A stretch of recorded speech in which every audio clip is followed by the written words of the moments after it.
can pull that win. And on the bottom, Ninban versus EmoSaru, each with a 1-on-1 record. And if I understand right, whoever wins moves on. That is correct. Due to Acmlm already being 2-0 and JohnRossums being 0-2, John can't tie Ninban or EmoSaru. Like, regardless of who wins the match, he can't tie them. So one of them is guaranteed to move on. So on the bottom, we have a match to progress to the bracket stage, and on the top we have Acmlm potentially trying to put on a show for better seeding, because the seeding for the bracket stage is based on your best tournament match race time. So he's currently at a 127.03. I mean, he might want to.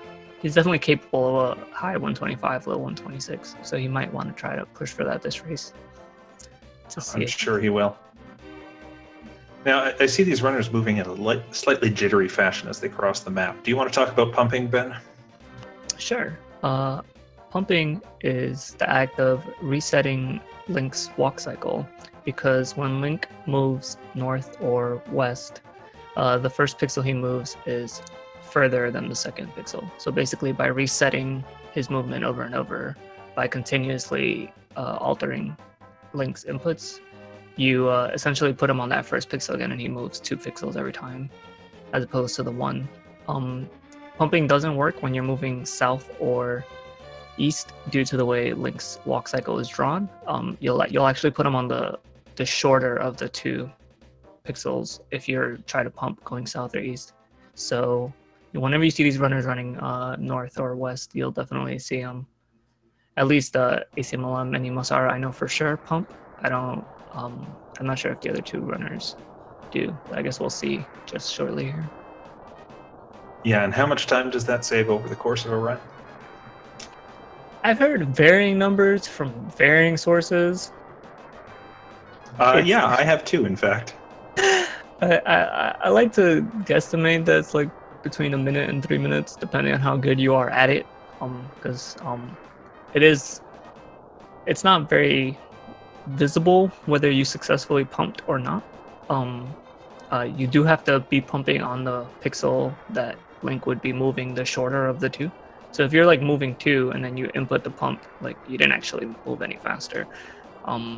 So, it's not obvious, but depending on, as long as you're pumping like in all the places that there's water and on all the places that like you're climbing a ladder, you're definitely saving at least 1 minute.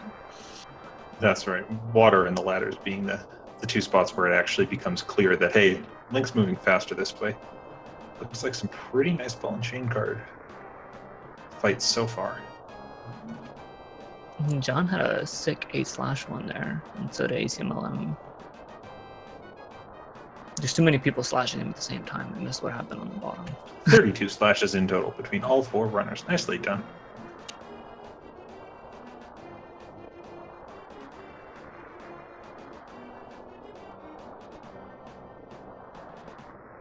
But yeah, Link to the Past is an interesting game because there's every room is like isolated into its own screen. Yeah, you can get it a little bit more deeper there about like super tiles and stuff with like major glitches and stuff. But for the most part, like every room they walk into has an entrance and an exit, even if it's like in the overworld, like just walking from one screen to another, there's always a screen transition. So it makes it really easy for players to optimize the most minute segments of the game, because they are able to like just go and time their segments from like screen to screen, and like, okay, I'm missing some frames here compared to this top runner.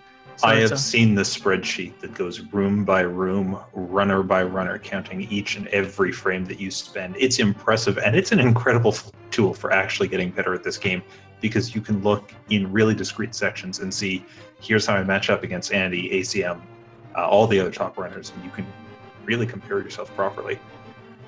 You're not joking when you say that it's like broken down room by room.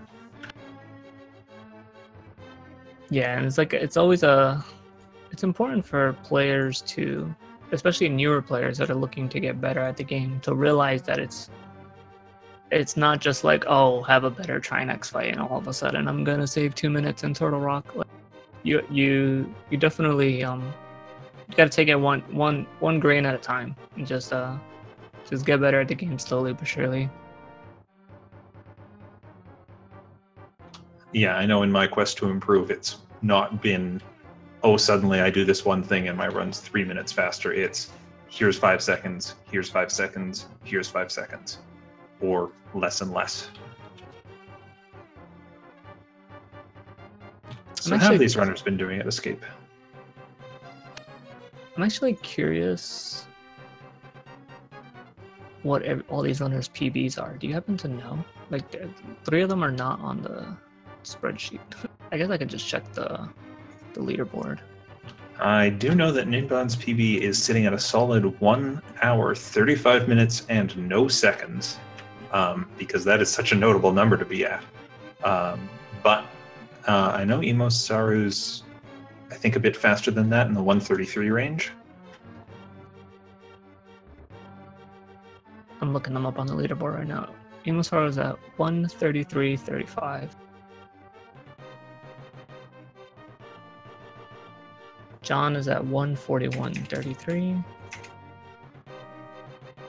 And Acmlm is at 125.43, which was actually only 21 days ago. Oh, you must have got that sweet new PB in just in time for the tournament. Or maybe just after it started? I've lost track of time. I think that was after it started. But I could be wrong. Alright, so I missed their times coming out of Escape, but it looks like all runners have come out at a reasonably good clip. ACM slightly ahead now that we've managed to sync up these 4 runners. Yeah, actually they all walked out of the sanctuary door at 6:30, which is actually kind of impressive that all 3 of them walked out at the exact same time. But ACMLM definitely has a few second advantage here. And we are expecting a really close race from the bottom pair of runners here. Their PBs are not too far apart, and they're definitely both vying for their tournament life. So hopefully they can play through the pressure. Yeah, you know, these 2 know each other on the bottom. When they first found out that they were in the same group, they immediately said, hey, we're really close, let's put that matchup as late in the tournament as possible so we can both practice up, bring our best. I know they both have been practicing a lot just over this weekend, and I want to see who can pull out that edge. Getting a little bit of a correction here from the chat. John's PB is actually 137.43. So you have 133, 137. Like, they're all within a few minutes of each other. This could be anyone's race on the quad for sure.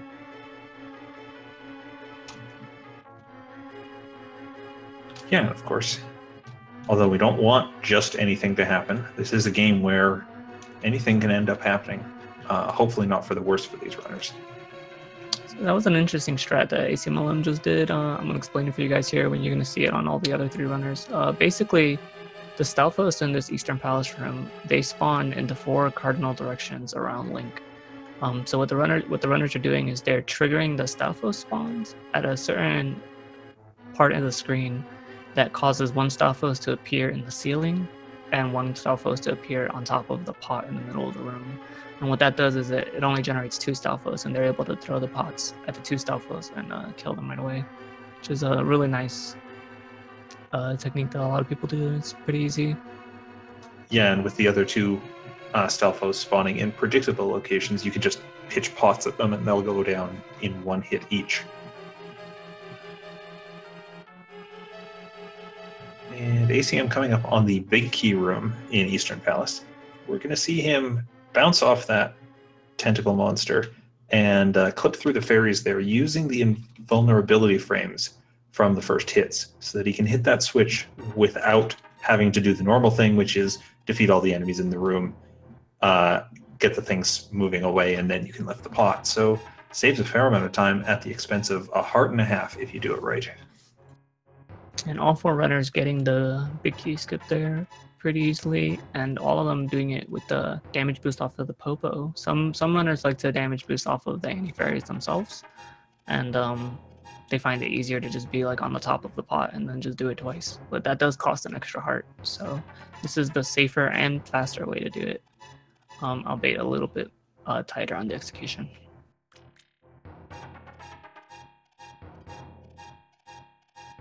That's right. And in that room with the bow there, we saw runners pick up 15 arrows, 5 the first time through, 10 on the repeated returns there.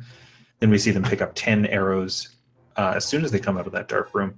These runners are going to keep a very close count of their arrows and their bombs as they go through the race, because some of the margins are pretty slim, and it's been really well calculated how much you want at each spot. Yeah, just to get through these last few rooms here of Eastern, an excellent execution of the Zelda Gamer run by all 4 of our runners. That Igor though getting away from John there right at the end. And ACM misses the quick kill, but still comes out of that fight in first place. What's the quick kill, Ben? So the Armless Knights are 6 enemies. They take 3 arrows each for a total of 18 arrows. However, when there's only 1 Armless left, you'll see right here on Ninban screen, the last Armless turns red, completely replenishes his health, and starts homing in on Link. So what the runners were trying to do there, and what EmoSaru successfully did, is they wanted to shoot the last Armless while the 5th Armless is dying. And what that does is it kills them both, and it kills them before the heart replenishment, and it turns red altogether, and they get to skip that whole phase of the fight there.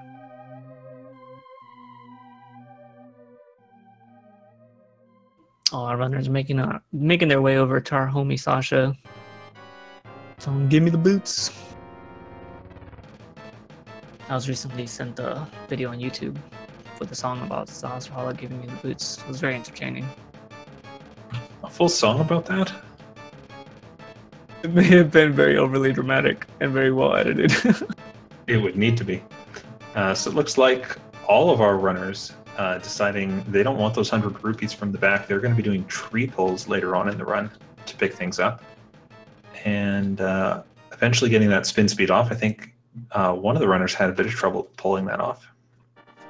Yeah, Emo had to slash a couple times there. But for anyone curious about what's happening with the spin speed, basically Link can enter a glitch state that when he comes off of a ladder, he will be moving at dash speed. And the way to enter that state is to either item dash with its particular Y items, or to do a spin attack and then press A immediately upon releasing the spin attack. So you'll see here John is doing it on the library screen as well. EmoSaru is going to go for it. Acmlm actually didn't go for any spin speeds on the library screens, which is interesting. I've had conversations about these spin speeds because some of the runners are like, they've been running this game for so long. Like, I know I've been watching Acmlm on Twitch for almost 6 years now, and like, they've been running for so long that some of this tech wasn't even around when they like were originally like running the game. And you know, they gotta decide for themselves if it's worth like changing all their muscle memory on certain screens to save a few frames here or there. Yeah, and certainly some of that library tech, or that library screen spin speed, is very marginal in terms of how much it saves. In other screens like the one with Sawswell's house, it's actually pretty significant. Yep, for sure. Nice water dashes from our 2 bottom runners here. John actually screen transitioned incorrectly above the dam and had to go back, so he fell a little bit behind there. Acmlm getting into the Desert Palace here, which is our 2nd dungeon of the game. And these bottom 2 runners are going to be keeping it very close for most of this run.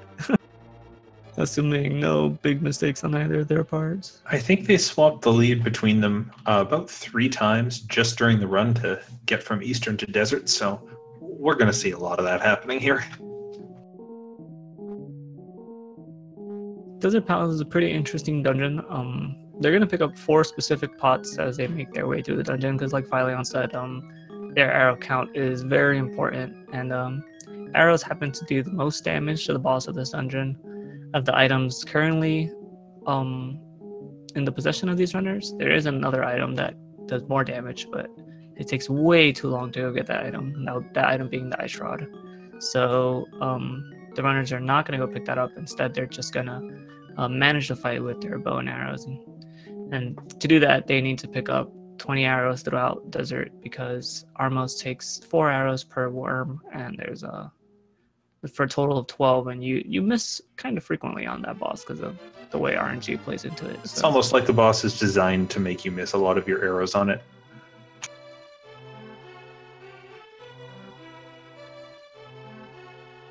Acmlm picking up his power glove, which will allow him to pick up the light colored stones on the overworld.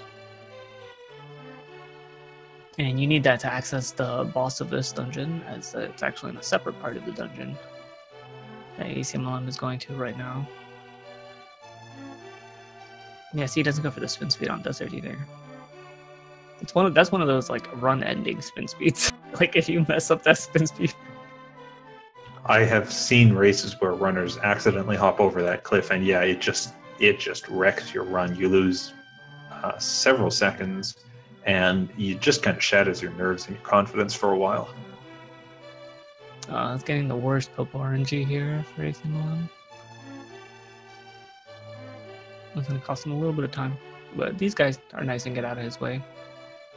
So ACM's able to go through that door, and a door earlier as well, while dashing and opening it with a key. That's called a key dash, appropriately, and it works when you're, a multiple of 4 pixels away from a door when you start dashing? Yeah. And my understanding is that has to do with how the game detects when you're colliding with things. Fortunately, all the main objects in the dungeon, like pots and torches on the floor, are aligned on 4 pixels. So you can brush off those, get yourself lined up, and just charge through these doors.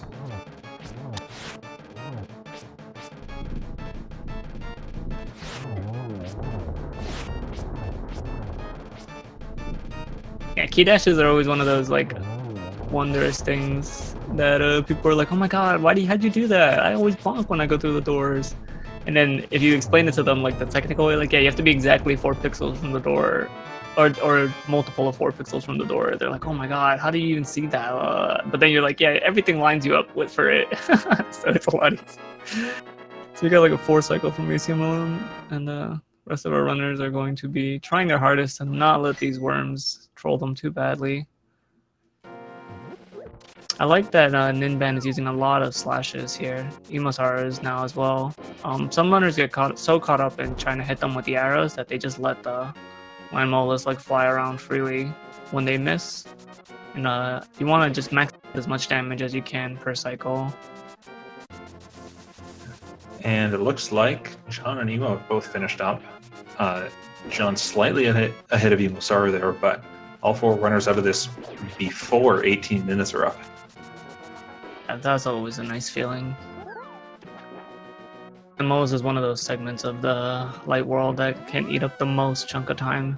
Like, the difference between like a 3 cycle and like an 8 cycle is like over a minute. It's like a lot.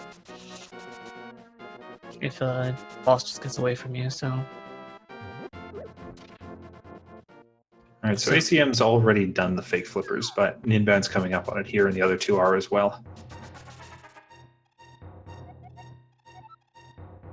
And that's where you manage to enter the water and then transition the screen on the very next frame. So the game doesn't have a proper chance to say, hang on, you're not supposed to be in the water. And then once you've switched screens, it just assumes you're supposed to be there.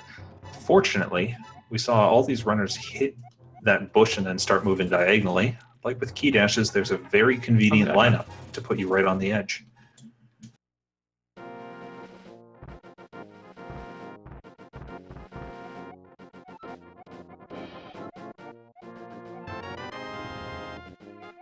Alright, so all these runners are starting to climb Death Mountain.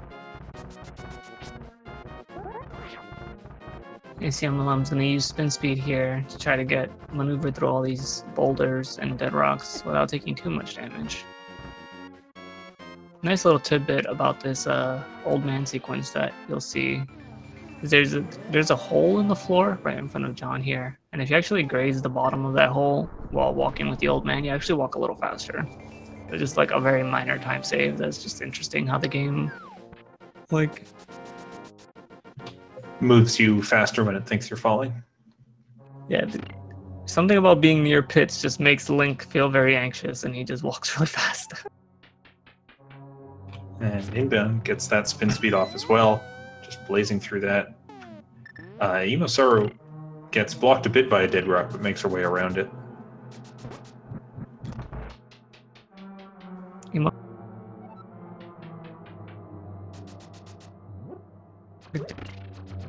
Wasting more time to do that Death Mountain screen like as fast as you can, and because the longer you're in one spot, the more boulders come and the more they home in on you. You just don't want to be there anymore. Just get through it as fast as you can. If you miss the spin speed, sometimes it's better to just move on. So ACM is now in the tile room, and he's picked up a pot and he's running along the bottom. Do you know why he does that when a lot of other runners go for some other strats? Swag. Is it just swag? I mean, there's no way to make the room faster. You have to wait for the tiles. So, and he's still dodging them. So here I thought it's not like he's reduced lag frames. That might be it. I honestly don't know. I know some runners like to stand really far against the right wall, and it makes the tile like crash into the wall instead of hitting them. Some runners like to go for a boom dash to save a little bit of time in the next screen and not have to flip the switch. Some runners just like to slash every single tile because of all the strife and pain these tiles have caused them in the past. So, I mean, they're pretty terrible tiles. Ninban picking up his big key. He's gonna mirror back to the start. ACM gonna go for a classic style bomb jump where he just places the bomb and then bonks. There's been some newish tech like being incorporated by a lot of runners, and I say newish because the game is 20 some odd years old. So even if it came out in the last year, it's still technically 26 years in North America as of Friday, I heard. Wow, that's crazy. Because I played this game when I was a kid. Anyway. So they release this in the ledge because something about Link isn't able to fall when he's releasing a spin. Oh my god, Ninban going for the swag strat, and he gets it. Oh, that's risky, but hey, if it works for him, I'm not going to knock it. The fact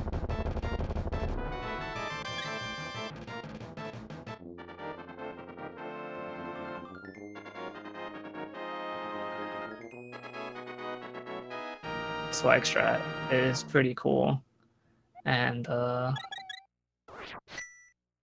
that's like the fastest you can do the room. The other strat would be to place the bomb and then bonk into the bomb, because bonking increases the pixels that you have to actually get pushed over the edge by the bomb. And then the other strat that I don't think any of our runners did was the releasing the spin strat. There, I think all of our runners bonked. Yeah, I didn't see any of that spin strat. EmoSaru taking the fall to Moldorm there. Looks like she had her sword out to block herself and stay on, but it didn't quite work. While our runners try to make quick work of Moldorm here, Ninban making actually quick work of him. He's done with the dungeon already. I wanted to explain what they're going to be doing in the Lost Woods section here. What are they doing in the Lost Woods section here, Ben? As soon as they come out of Death Mountain, you're going to see all the runners pull the very first tree outside of Death Mountain. And what that does is it gives them 4 blue rupees. And the drop from the tree is actually determined by a combination of how many enemies you've killed and whether you've taken damage or not. So if you've killed between 1 and 3 enemies, you'll get 1 drop, and that's regardless of the damage you've taken. And if you killed 4 or more enemies, which all of our runners have at this point, and have taken damage, you'll get blue rupees, and if you haven't taken damage, you'll get red rupees. So what our runners are trying to do here is they're trying to get the red rupees to appear from the next tree, which would require them to pull the tree and reset the drops, and then kill 4 enemies without taking damage. So all of our runners are trying to be very careful. Ninban unfortunately gets tagged by a crow here. Ooh. So that's going to mess up his tree pull coming out of the Lost Woods. And you're going to see Acmlm here is going to pull this tree, and he's going to get 4 red rupees because he was able to kill. That was such a swag strat. I am stealing that. That was a nice boomerang throw. I want that. That was so cool. I don't know if it's even faster, but that was cool as heck. So on his way out of the Lost Woods here, Ninban's going to have to pull on a tree and then kill 4 more enemies on his way to the castle. And I believe there's a tree by the castle that you can pull to get that result again. There's a tree in the courtyard of the castle right there to the right of Acmlm. But he does have to reset the pull before he kills the 4 enemies because he's already taken damage. So another option he has is to just ignore the tree pulls altogether, and on his way to Palace of Darkness, mirror to Sahasrahala's hut and just pick up the 100 rupees there. I saw him kill the bird anyway. Hopefully he realized that those were blue rupees that came from the tree. Because sometimes you're just so accustomed to like your muscle memory of what you're doing that you don't even... yeah, he's killing extra enemies now. Yeah, okay. He's got a handle on this. Acmlm going for the nice double spin strat on the gold guards there. And then manipulating the fairy RNG for... Ninban got hit again. That's so unfortunate. Oh no. So I think at this point you should just opt to go get the Sahasrahalla rupees. Just ignore the tree pulls now. It's a bit of a time loss in your next split, but yeah, I think that's what he's doing.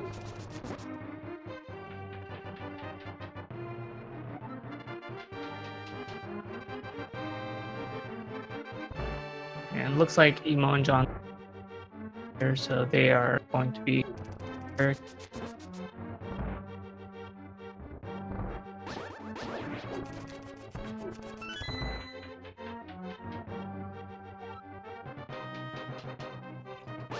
So there's 2 strats for doing this room that Ninban just crossed.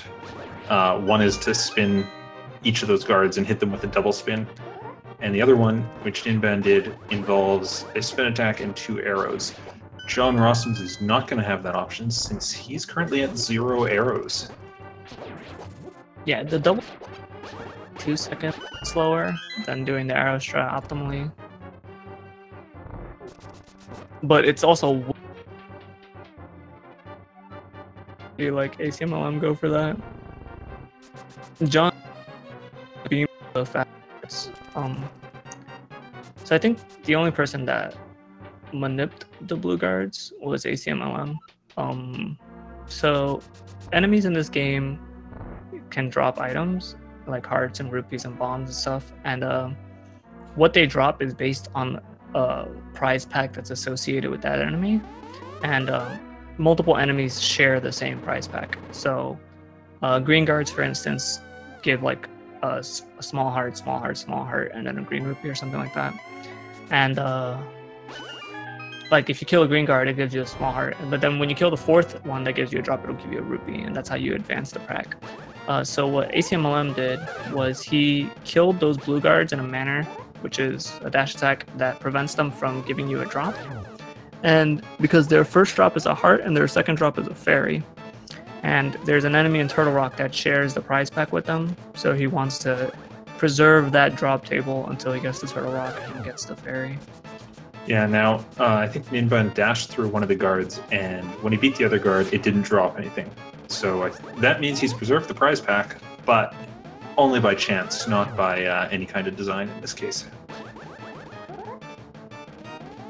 Yeah, he tried to fix it. He tried to do like an up dash and get it so he could kill him with a dash, but Ninban's gonna be fine, I think, because he picked up the powder. So worst case scenario is like he just has to menu the powder. And ACM is already finished with that Egg and M1 fight. I saw him in chat calling out a prediction for 6 blue balls. I think he came in well under that.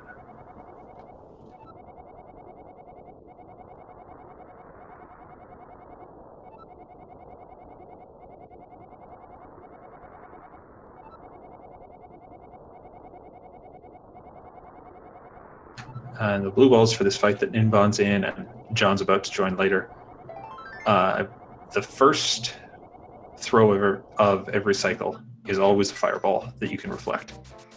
Then there's three times that Acmlm will throw energy at you, and it's a 50-50 on whether it's something you can reflect or not. Then you get this lightning that Ninban is about to face or just faced, which is guaranteed, and you have to run to the top of the room for it. So you're always hoping for 2 blue balls if you can get it, because that saves 1 cycle of lightning, and 3 is where you start getting a bit annoyed with Acmlm.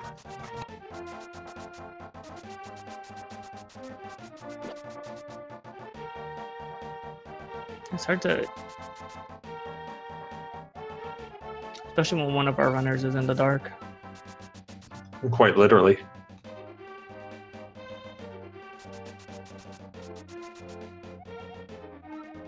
But yeah, this is...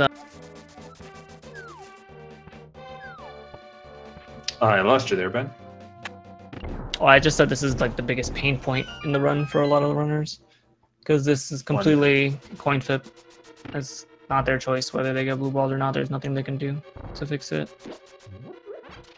So you just have to play for 30 minutes and then hope you don't get blue balls. And much like the landmost cycles, I think the marginal effect of 1 blue ball is usually about 6 seconds.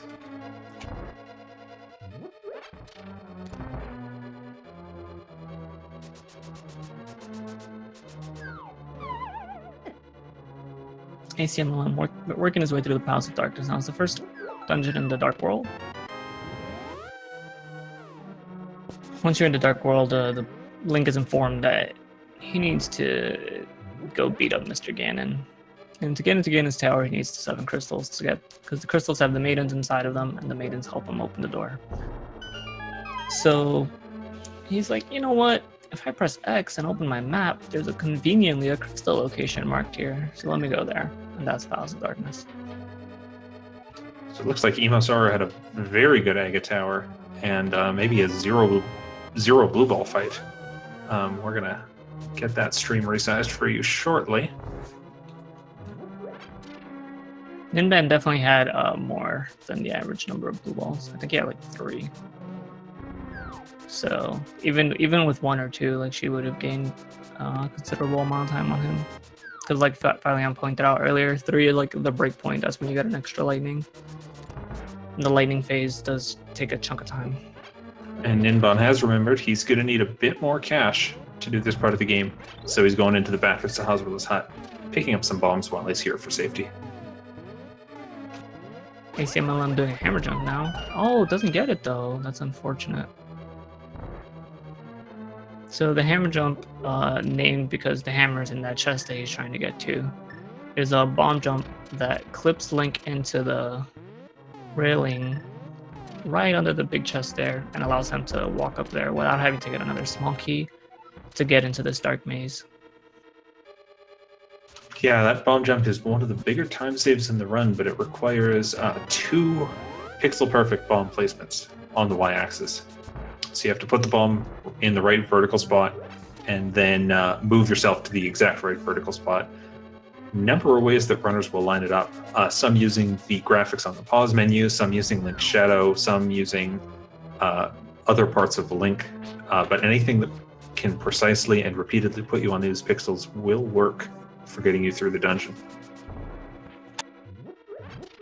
One important thing to note for Acmlm moving forward now in the run is that he actually placed 2 extra bombs, 1 for the hammer jump the second time, and 1 just out of muscle memory because players generally throw a bomb over to break the wall.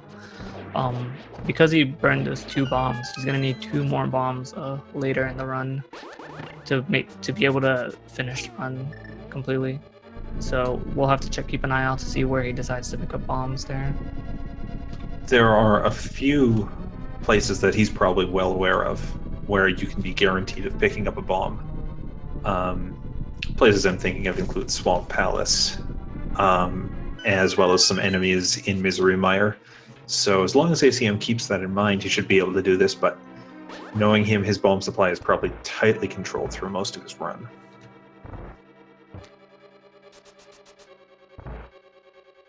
John now heading to the hammer jump himself. Let's see how he handles it.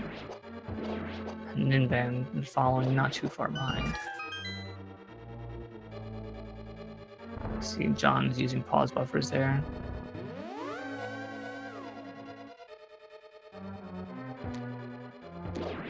And he gets it.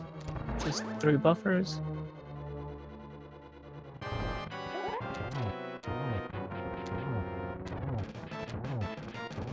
And Acmlm is in the Helmasaur King fight. Needs 17 hammer hits on the front of that mask to open it up, and then it'll be 4 hits with the hammer if he goes for that. But this is a scary second half of the fight. It looks like ACM's going to opt for the safer strat and go with some sword slashes. 1 heart left, but he makes it through. Blessed Sank Heart. All praises to the Sank Heart.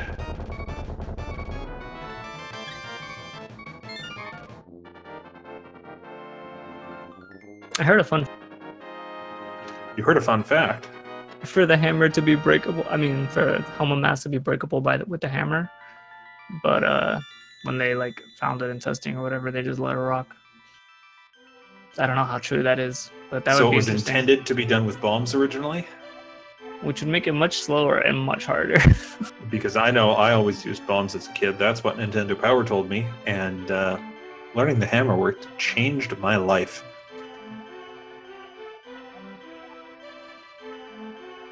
Ninban picking up some extra arrows in the mimic room.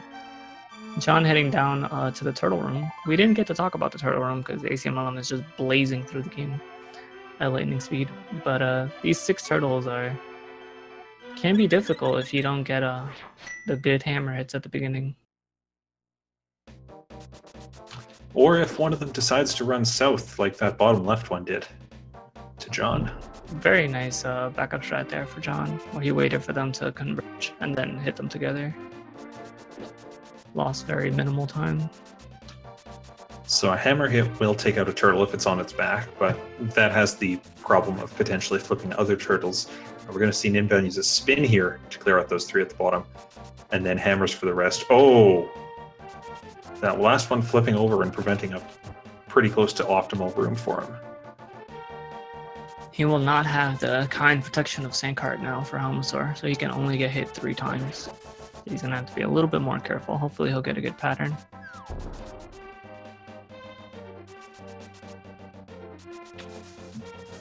John getting some nice spins in. Yeah, that was, I think, a combination of spins and hammer hits to the head. But either way, that'll work. Ninban got some really good RNG on that first phase. Oh, and on the second phase. Wow, that's like almost a perfect Helmasaur. Oh, that's fantastic. So Helmasaur, whenever he stops, he has like a 50-50 chance of doing a tail swipe or shooting a fireball.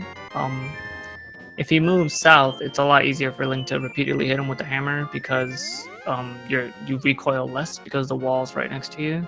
So getting that RNG is really nice. And then if he doesn't shoot the fireball, you could just kind of wail away on him because the tail won't hit you if you're right in his face. So that was like perfect. Yeah, it gets a bit dicier in the second phase when he's potentially moving or using his tail or doing fireballs simultaneously. And looks like Ninban just had him doing the tail attack and staying still, which again works perfectly. Yeah, it's funny. You would think they would make it so like he always does both attacks in the second phase because he always does the tail swipe, but it's still like a 50-50 of like tail swipe or fireball, and then he adds a tail swipe. So if he was just doing tail swipe anyway, he still only does the 1 tail swipe. And so you saw Ninban was able to just extend his hammer hitbox by holding his sword out and hammer the jewel on the head a bunch of times, which does a ridiculous amount of damage.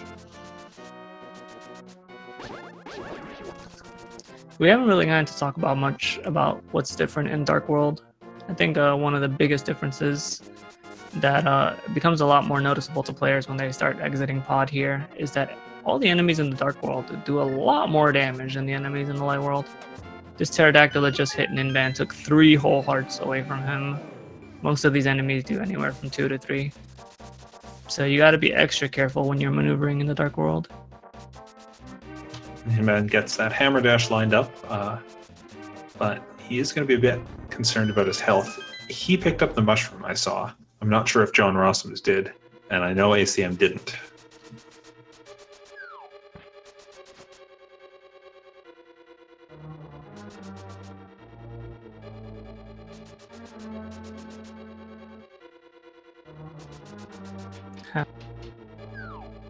ACM has already picked up his food and activated it and headed into Thieves Town. Thieves Town is, according to Nintendo, the 4th dungeon of the Dark World, but... The 4th? Yeah. Swamp is the 2nd, Skull is the 3rd. Thieves Town is clearly the 2nd dungeon. We're doing it 2nd. Well, we're not Nintendo. No. We're Nintendo. That's right. We use the hammer on Helmasaur King. So, Thieves Town... The only item requirement for Thieves Town is actually the hammer.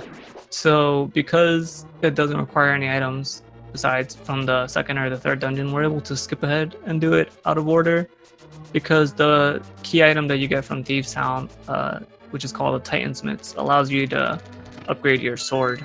And the sooner you can do that, the sooner you can kill things a lot easier. So it's the 2nd dungeon in the speedrun. And again, even these little grasshoppers do 2 hearts of damage, so the runners are gonna make sure to try to be as careful as possible going through here. You don't want to get hit by any stray enemies, as you still only have 8 hearts. And if everything does 2, that means you can only really take 4 hits at any given time. Yeah, so we see JohnRossums turning in his mushroom right now to get that magic powder. Really starts coming handy in Thieves Town, where there's a couple of anti-fairies you can turn into fairies and get a big refill of health. The other spots where a lot of runners end up using it are the end of Ice Palace, somewhere in Misery Mire, and of course the top of Ganon's Tower. I think EmoSaru runs without the powder now, so she'll have to be a bit more careful where John and Ninban are going to be able to tank a couple extra hits at the expense of some time. So in the prison of Thieves Town, you find this maiden, and this whole time everyone's been telling you to save the maidens. So Link is like, alright, cool, we're out of here, there's a piece of cake. But if you actually walk out of the door of this dungeon with the maiden, there's nobody behind you anymore, and if you walk back in, she's back in the cell. I think when you first try to leave, she says, no, we can't leave, I still need to find something, let's keep looking around. I wonder what her plan is. I don't know what she could be plotting. Maybe ACM's about to find out here. So ACM bombed a hole in the roof, which lets the sunlight into the basement, and this Japanese text roughly translates to "eek," and here's Blind, the boss of the 4th dungeon. So this boss is very chaotic, has a lot of patterns and a lot of fireballs and a lot of all this stuff, but fortunately, if you slash the boss a specific way for the 1st and 2nd phase, the boss will always do the same thing every time. And it allows you to learn the fight in a manner in which you'll never take damage, like Acmlm just did. Very nice fight on his end. And I know, you know, when you first look at that fight, it looks completely chaotic, like there's no hope for getting through it. With that script down, it makes it one of the easier boss fights in the game, as long as you can stick to that script. If he gets off of it, things go south pretty quickly. John getting the God pixel there. There's a pixel on this screen that Ninban is entering right now. One pixel and one pixel only that allows you to squeeze between both of these spikes and dash up into the door, assuming you don't get bad RNG on the star enemies. And players have nicknamed it the God Pixel because you have to. It's a frame perfect stop. It's a pretty fantastic pixel. Luckily, dashing from the door to the center of the room lines you up on the pixel, so you just have to stop the dash at the right time, because the pixel is when you dash, you move in intervals of 4, and the pixel is a multiple of 4 from the door. But if you don't get it, you can see like Ninban has 3 hearts already. That room can get really out of control really quickly, and so he's gonna choose the powder. Yeah, this is what he picked the powder up for. Oh, EmoSaru is back. Or not, or yes, or not. I can't tell.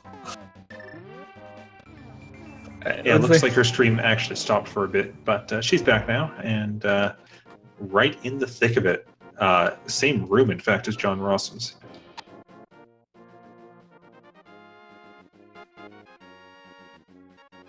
So all three of our other runners will be picking up their Titan's Mitts, and the Titan's Mitts allows you to save the blacksmith, which is a sequence that ACM is doing. And nice pixel movements there between chat boxes to move down. I think he moved down twice actually, which is actually pretty funny. But by saving the blacksmith, you can take him back home, and then he's like, "Oh, I'll temper your sword for 10 rupees." And you're like, "Sure, no problem. Here's my legendary blade of Evil's Bane. Do whatever you want with it." And he makes it a flaming hot Cheeto. That's twice as strong. Well, now I'm hungry. Acmlm not going for the fence dash. I am thoroughly disappointed. I've been told that the fence dash is the greatest trick in the game and saves huge amounts of time, on the order of 1 second. That's like the hugest time save. EmoSaru getting the scripted fight down pretty easily. John missing the last hit and gets it. Nice. Now we're just missing Ninban to see if you get it. Nice. As long as blind doesn't get past the center of the room, they're on the second phase, you can almost always get the script still. And very nice. So as Ben mentioned, part of the reason we do Dungeon 4 first is for those Titan's Mitts, because it'll give us the Tempered Sword, which is better against basically everything in the game. One of the rare exceptions to that is actually blind himself. So, you know, in addition to, hey, we get the Tempered Sword for doing this dungeon, we're not afraid ever of doing this dungeon with the Master Sword, because there's no time loss from doing that. Whereas against the Moth, this next boss ACM's against, we're going to see a huge time save from having Tempered. Yeah, something about the way blind is cutted makes it take 9 hits from, regardless of the weapon you use. Kana, Burna, Samaria, Hammer, Sword. Regardless of the sword's strength, it doesn't matter. It's always 9 hits. So coming in with a weaker sword does not lose you any time at all, like Philion said. And we also see these runners are ducking into this one bobbable hut. Looks like a brewery inside, on their way through the village. That's because they'll get 300 rupees for doing this, and they need to do that in that house and one other house to end up with more than 500, so they can go to Zora and buy those flippers, which we're going to need for some later dungeons in the run. Acmlm has made very quick work of Skullwoods real quickly while these guys are doing the Smith quest. He got a nice little key dash in that first room. Yeah, that's one of those blocks you can nudge yourself off of to line up. Don't expect any fire rod dashes from Mr. Old School himself. Acmlm doesn't seem to be about any of the swag strats.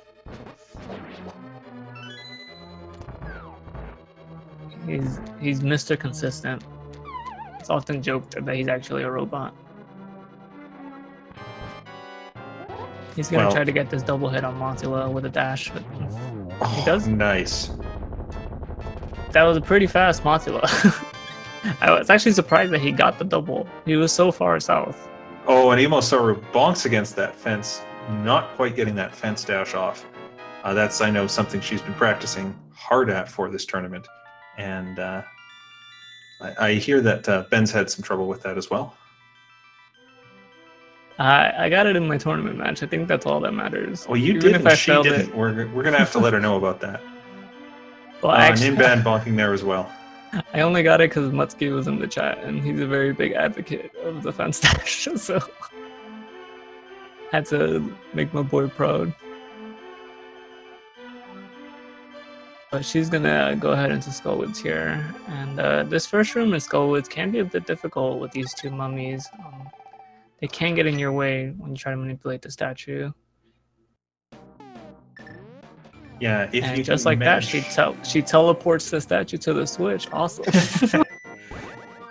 If you can cut a bit south, almost onto that entry little pattern on the floor, it tends to kind of bait the mummies into going a bit further south than they want to, which is great for you because it gives you room. Oh no, JohnRossums! John actually had a little bit of trouble where he got hit 3 times and wound up losing 6 hearts, because 2 hearts per hit. And then, oh, he wanted the heart so bad that he might have screwed himself over on the room.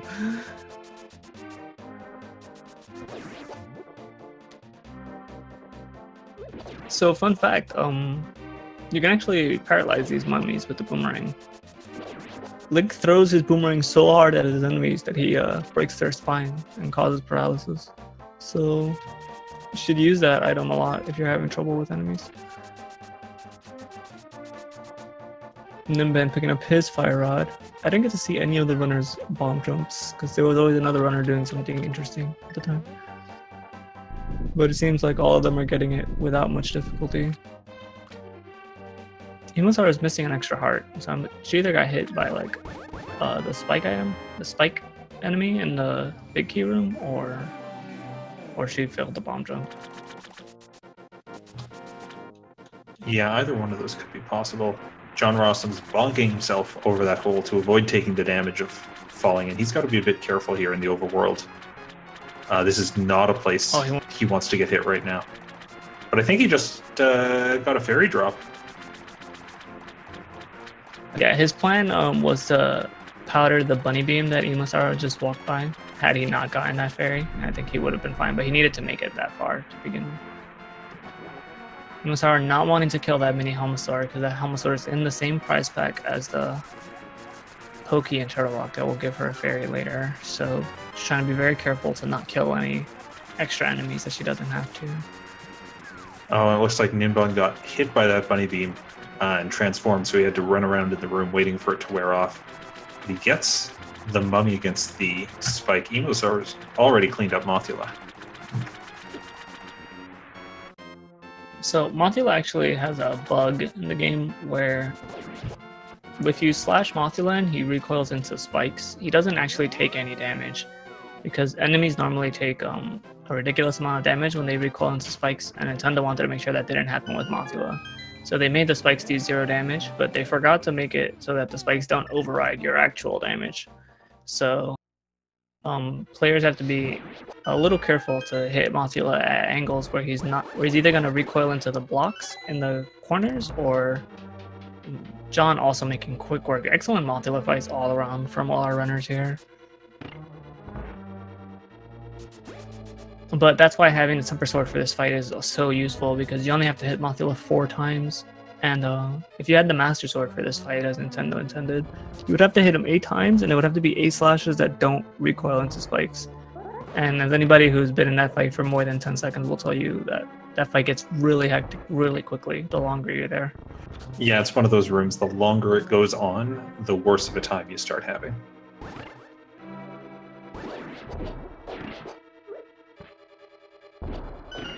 Okay, so I missed where Acmlm got an extra bomb. He was supposed to come into Ice with 2, but he managed to come in with 3, which allowed him to avoid some menus there. I wonder if he got one from Azora. The other thing is those Stalfos Knights are guaranteed to drop a bomb 100% of the time when you defeat them with a bomb. So he was able to count on getting a bomb drop in that room, and I think that puts him back on his count.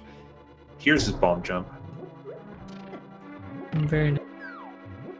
Doesn't the hammer for the hammer dash. It's interesting.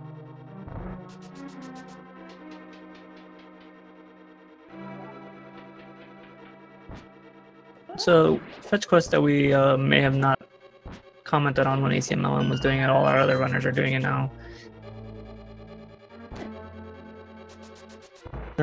Northeastern corner of the Dark World, and this fish doesn't really like that you bothered him. So he's like, "Here, take this thing and go away."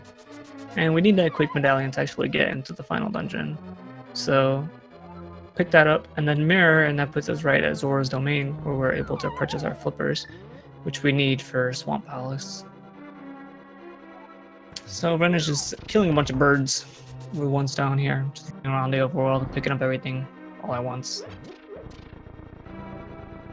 Acmlm on his way down to the boss of Ice Palace. Ice Palace is generally a very long dungeon in the casual playthrough. There's a lot of running around, but because of that bomb jump that we saw him do, he was able to skip almost the entire intended mechanics of the dungeon and go straight to Cold Stare.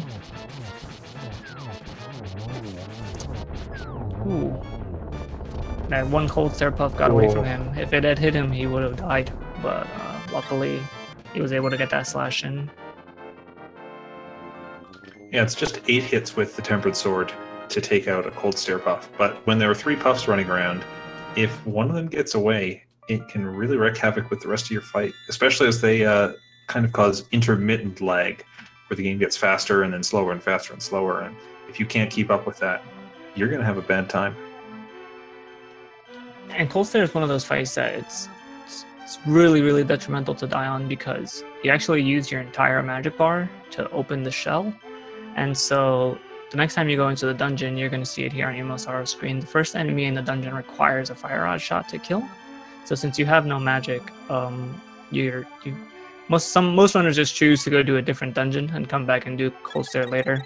But it can be really detrimental to have to do the whole dungeon over and again, especially with no magic.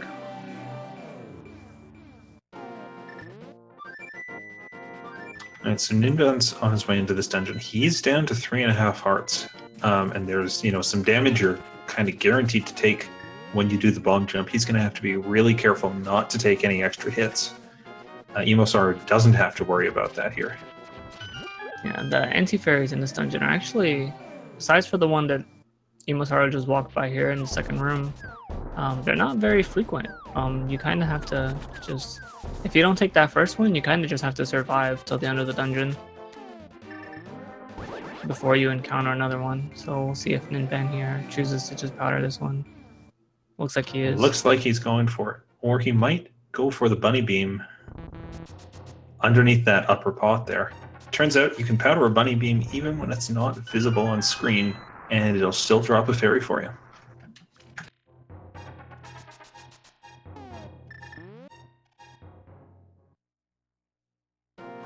Today I learned. I never knew there was a bunny beam there. Well, Ben, that's just because you don't use the powder. EmoSaru having a little bit of issues with the bomb jump, but gets it on the second try. And it's important to note that those Stalfos Knights that John just killed, or that Ninban just killed and John is about to kill, they're actually not supposed to be vulnerable when they're standing up like that, but something to do with the code of the game. Like when one is vulnerable, the other one's vulnerable. So you're able to take them out with one bomb, even though you didn't ever knock down the top Stalfos Knight. Oh, Ninban gets halfway across the room and then falls in the pit. That's not a fun way to be doing this room. Tries to use the hammer to buffer pixel movement there.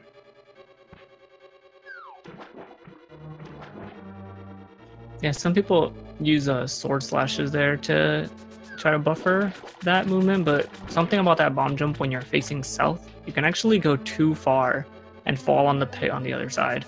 So using the hammer there is smart because you'll guaranteed not turn and you won't get pushed off the platform by your own bomb jump. That's right. EmoSaru now in that Cold Stare fight. Empties that magic meter. Gets the puffs into the corner. Looks like none are going to get away. That's a very clean fight.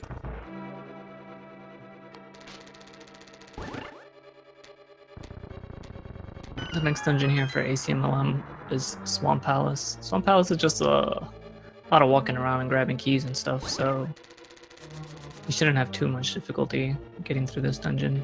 John is about to enter his Cold Stare fight. Let's see if it goes as cleanly for him as it did for EmoSaru.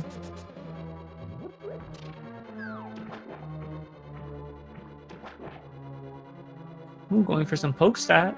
Oh, he gets the double poke dash strat. Very nice. That's such a sick strat. I love that strat. It's even more mystical to me because I've practiced it plenty of times and never been able to get it. I think Ninban's been practicing that one as well. Let's see what he does right here.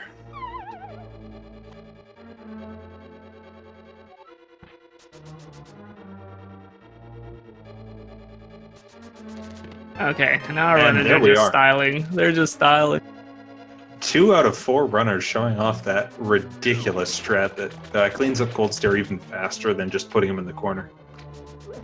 That feel when AMLM had the worst cold stare fight of the floor.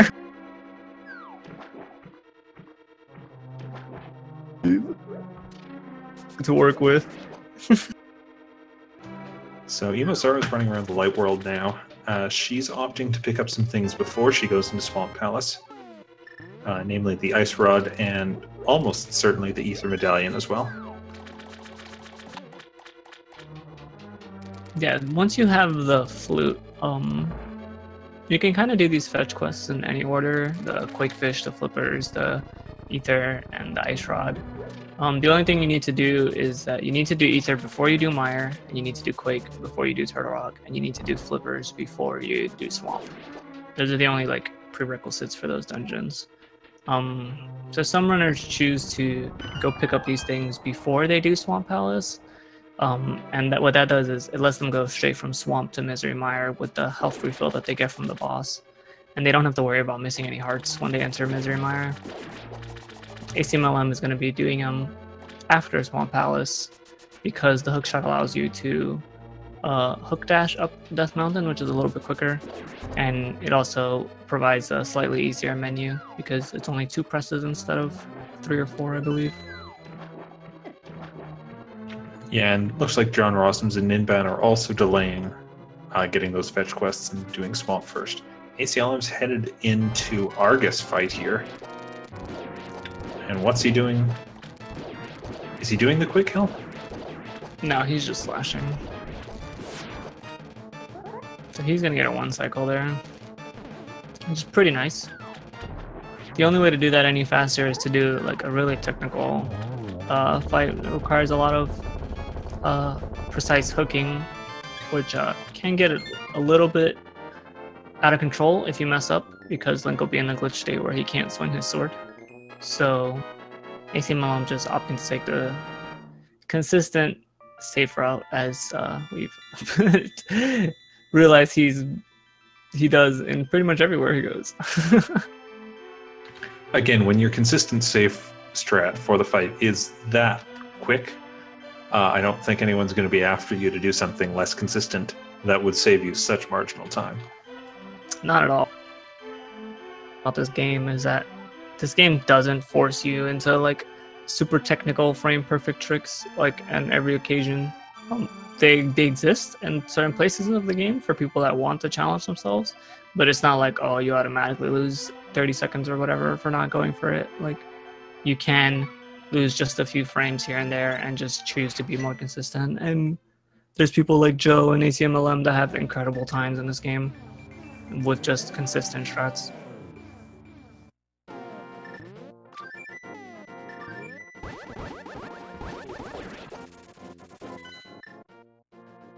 So John and Ninban on their way to the left side of Swamp, where the big key is located. They need the big key to get the hookshot in the big chest, and then the hookshot allows them to complete the rest of the dungeon. Yeah, and as we said with ACMLM, these rooms here are just a lot of going into and out of doors, pushing switches, draining the water.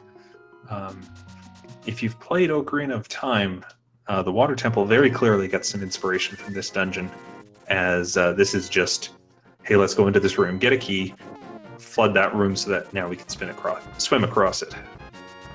Over and over and over. If I was Ganon, I would probably fire his floor planner, because if he just put the hookshot on the other side of the pit, like, Link would never be able to save the maiden. But they wanted to put the hookshot right in Link's path. Not the smartest evil mastermind there is. So Acmlm is going to pick up his Ether, and that is going to give him access to Misery Mire. And he didn't take any damage on Death Mountain, so putting it off isn't going to backfire on him for any reason. He's going to be able to preserve his sword beams, which are really useful for killing the Wizrobes in the second room of Misery Mire.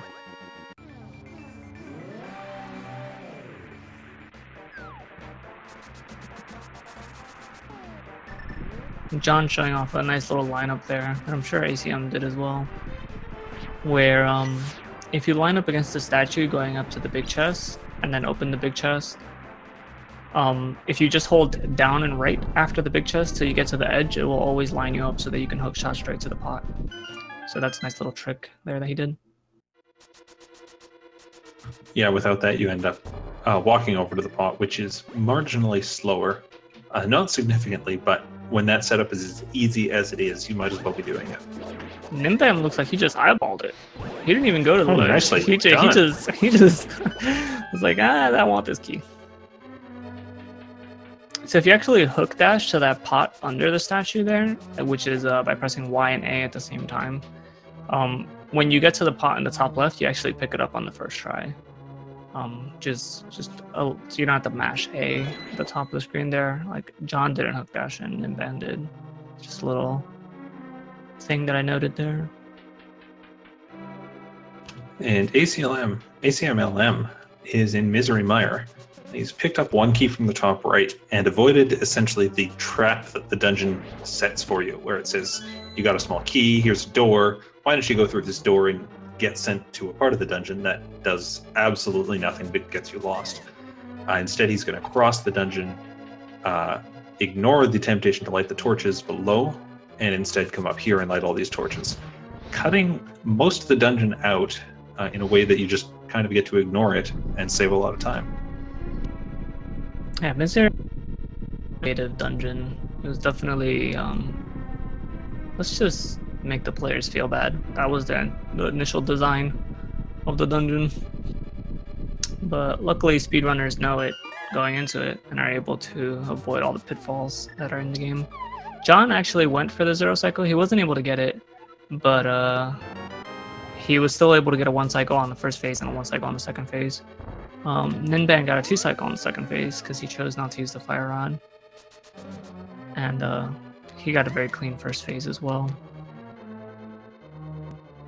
EmoSaru is going to be the last person here to get up to Argus, but EmoSaru has already picked up Ether and Ice Rod, whereas John and Ninban haven't. So I would say EmoSaru is still a little bit in the lead there.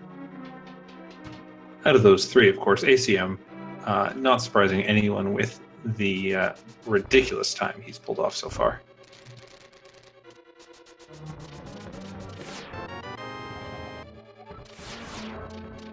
He's making very quick work of Misery Mire. EmoSaru having a little bit of a hiccup there on Argus. She's down to 1 heart, but she's able to clutch it out. That would have been a very, very unfortunate death.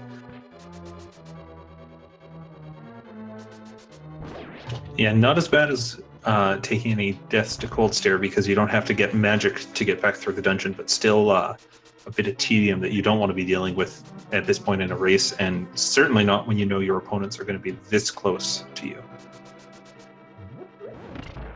So the Canis Amaria is the key item in Misery Mire. It allows you to make blocks out of thin air, or better said, out of your magic meter. And it will also allow them to make platforms later on in Turtle Rock, which will allow the players to progress through Misery Mire and Turtle Rock. They need the Canis Amaria to beat both of those dungeons. ACM with a little bit of slick bomb management there. By running out of bombs on that wall right there, it automatically equips the fire rod, allowing him to flip the switch without exiting the door. It doesn't save a menu because you have to menu to the bow anyway for Vitreous, but the bow doesn't actually reach the switch from inside the door. You actually have to walk up to hit it, so it just saves a little bit of time that way. And this Vitreous fight is a tricky one. We see ACM walking into that slime to intentionally take a heart of damage each time. That way the big eyes, or the smaller eyes, don't run into him and do 4 hearts of damage each time. And he can sit in there spinning away, and that's how he cleans it up so fast. Then it's just 8 arrows into the big eye, and that's a dungeon down. He's pulled a full dungeon ahead of all the other racers at this point. Yeah, ACM is definitely putting on a show here. All 3 of the other runners are walking into Misery Mire almost at the same time. EmoSaru has about a screen lead on them. It's a very close race between the other 3 runners here. Just a reminder that the race is actually, the racers on the bottom are actually versing each other, even though all these runners are in the same group. EmoSaru has already raced against the 2 on the top, and so has Ninban. It is a race for 2nd place on the bottom too, so with how close it really is anyone's game to see who advances into the bracket here. Yeah, and JohnRossums may be the 4th seeded person in this bracket, but he's clearly posted some improved times over the course of this tournament, PBing at least once since the tournament has started, and as we can see, he's keeping up with the other 2 runners just fine.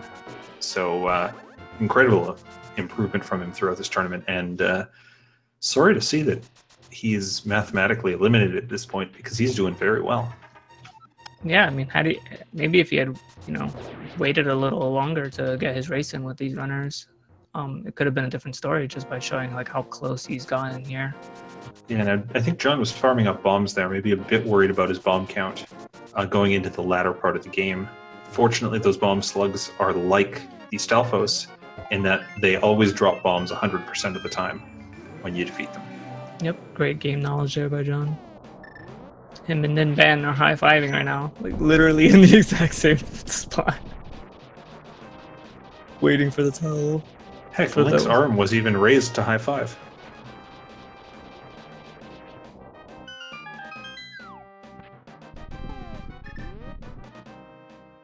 So Acmlm is on the final dungeon run here of the run. There's the 7th crystal dungeon that he's currently in, Turtle Rock, and immediately to the west is Ganon's Tower, which after having all 7 crystals, he will be able to enter. He's using the Canis Mario to make the moving platforms, like I mentioned just ago. So it's actually impossible to do this dungeon without doing Misery Mire first.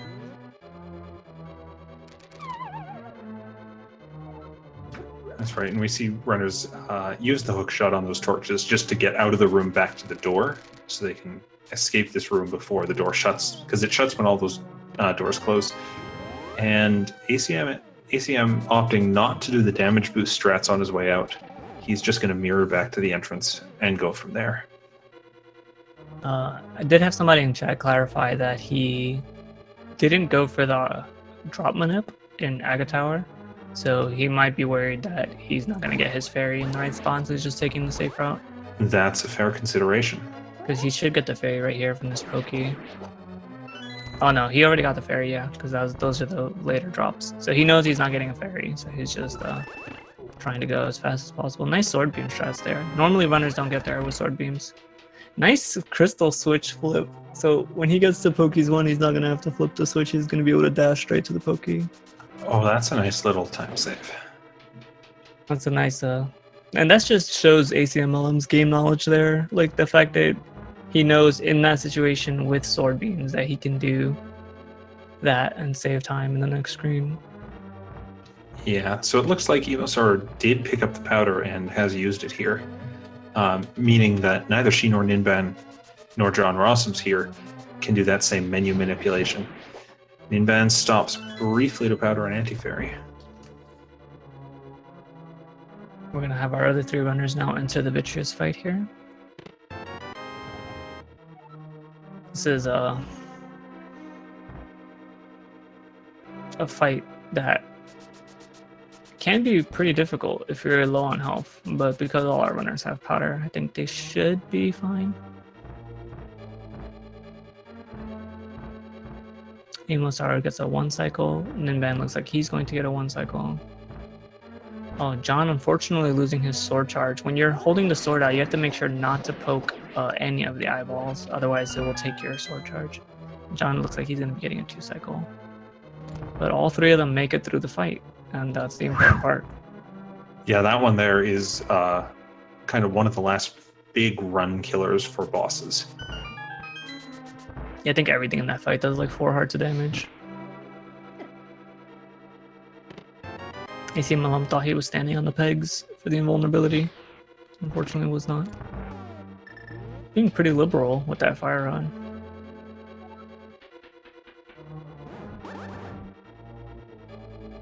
Oh, I guess since he mirrored at the start, he was able to pick up the magic refill. Like most like the 125, 124 runners don't mirror, they go for the damage boost, and then they also don't pick up the magic pot on their way out of the rolling pin room. So they are really pressed for magic, but because of the route that he chose to go here, he was able to be more liberal with the fire rod throughout the dungeon and just make it all a little bit easier for himself. This is laser bridge here. He's just gonna go slow and steady, just walk through. Not even gonna dash for it. Oh, and Ninban still got to pick up his ice rod. Those lasers do a lot of damage, so if you get hit by the laser and push into the hole, you know, it's very possible that you'll just die straight up with that, how much health Acmlm has. So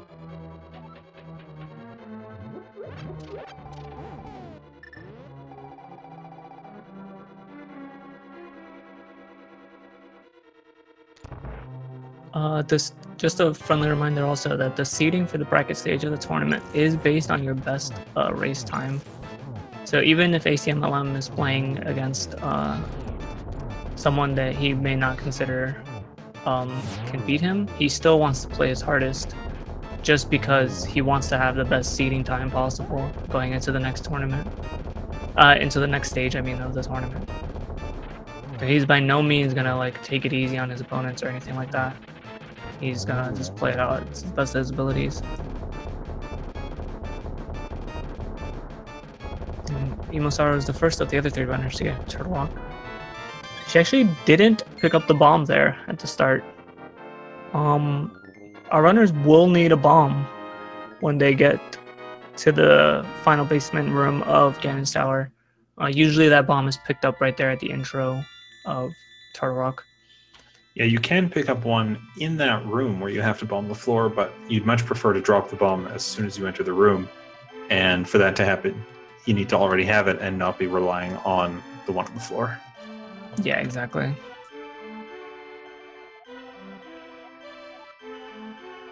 Ooh, EmoSaru going for the sick damage boost strat there. And I believe she does have her fairy. Well, she still has powder anyway, even if she doesn't have the fairy. So Zelda's officially done talking on his Acmlm screen, so he's gonna go make his way to the final dungeon of the game, which is Ganon's Tower. I thought these runners were playing Zelda. No I think comment. you're probably not right to... Yeah, you're right to not comment on that. And John using the iframes from the hookshot to get back out of that room. John's gonna go ahead and pick up the magic refill as well.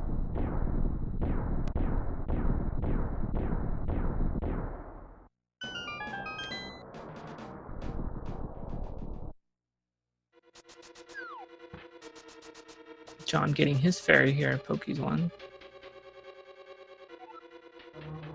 I mean, on the first Poke's one. Yeah, just because the runners didn't explicitly set it up doesn't mean that they can't still get that drop to happen here.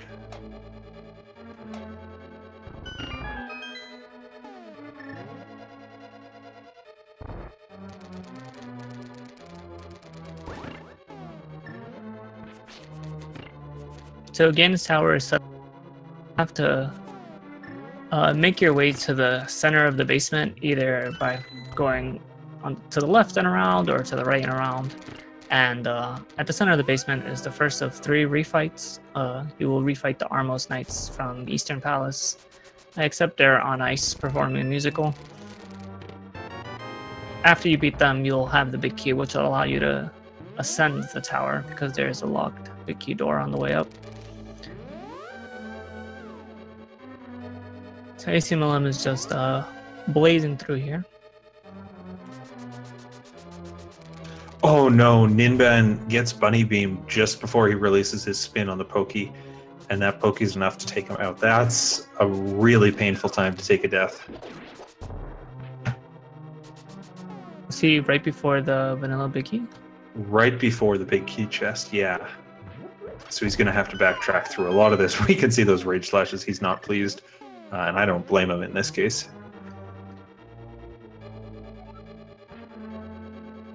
Here is the first refight for Acmlm.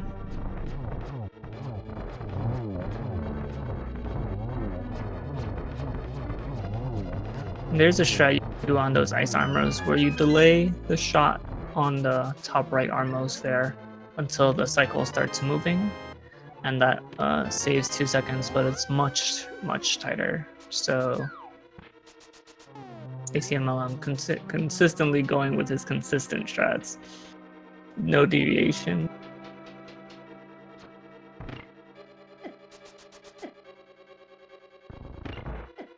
And here comes some of the harder rooms in the game, Mimics 1 and Mimics 2. The Spike. The Spike being a hero. He's like, get down, Mr. Mimic. But Acmlm is able to snipe the Mimic in the end. I'm taking 1 extra shot. I think that shot does 3 hits. EmoSaru doing the backdoor strat on Trinix here. Should be able to get her 1 cycle pretty easily, yep.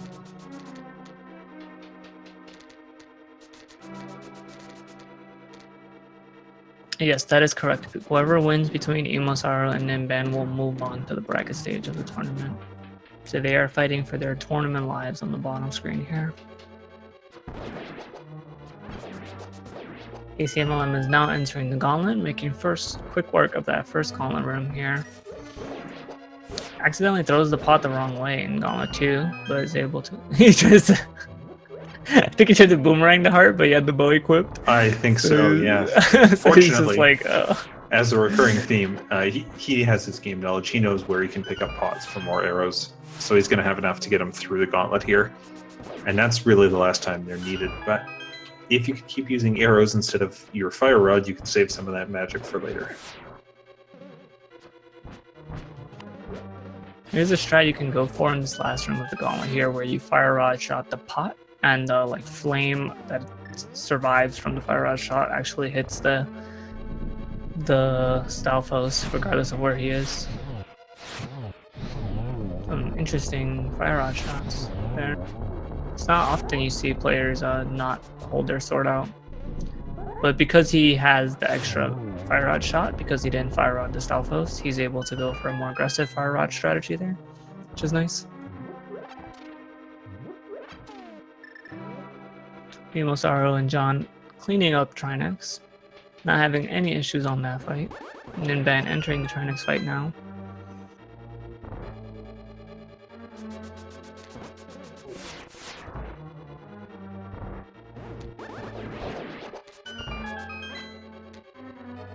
Since Acmlm doesn't have powder, he's gonna keep just picking up any of these little heart drops that he sees just to make sure he's at a passable amount of health. I don't think he's concerned with dying in Ganon's tower, but you do not get a heart refill before the Ganon fight, and everything in the Ganon fight does a lot of damage. Yeah, and as we said, although he's got the clear lead in this race and is going to come out on top, I expect, he is looking to improve his best time in the tournament just for that better seeding in the brackets phase. Ninban had about a 3 cycle there. That ice head was not cooperating at all, but he's finally able to clean it up with the last fire rod shot. Had he missed one more time, he would have had to mirror back to the door. So luckily he was able to kill Trinix there, keep himself in this race.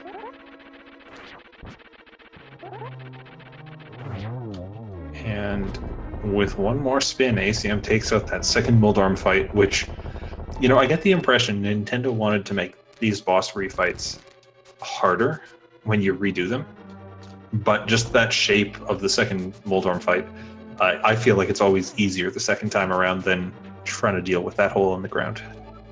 Yeah, there should have been like pits in the center of the platforms, like just a lot of pits. Like you should have had to like crisscross around the platform.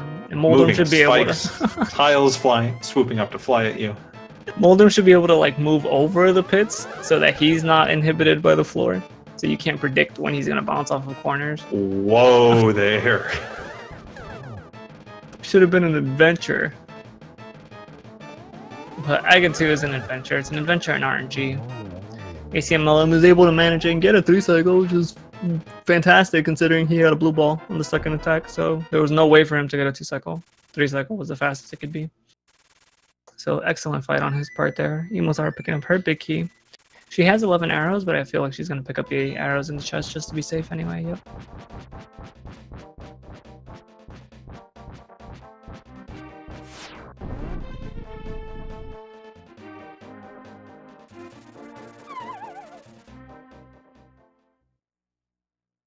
Ganon's tower is no slouch though, so Ninban could potentially catch up to EmoSaru if she has a few hiccups.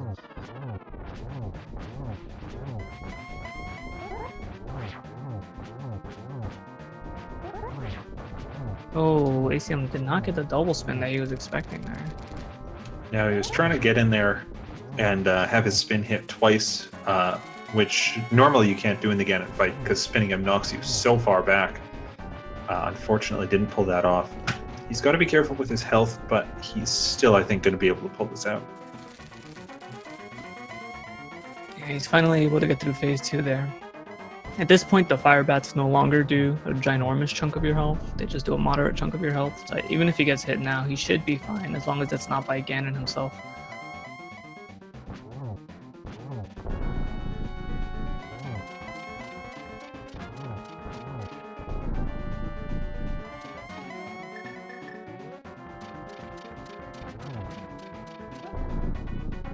After this text box begins phase 4, which you have to hit Ganon with 12 spin attacks. Your tempered sword. Acmlm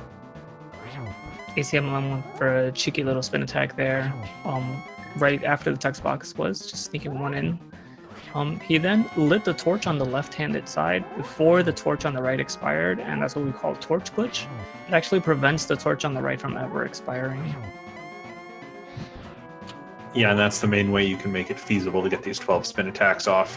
What you're supposed to do, of course, is let both torches go out, relight them both, and then use silver arrows, but we didn't have time to go pick up the silver arrows of all things.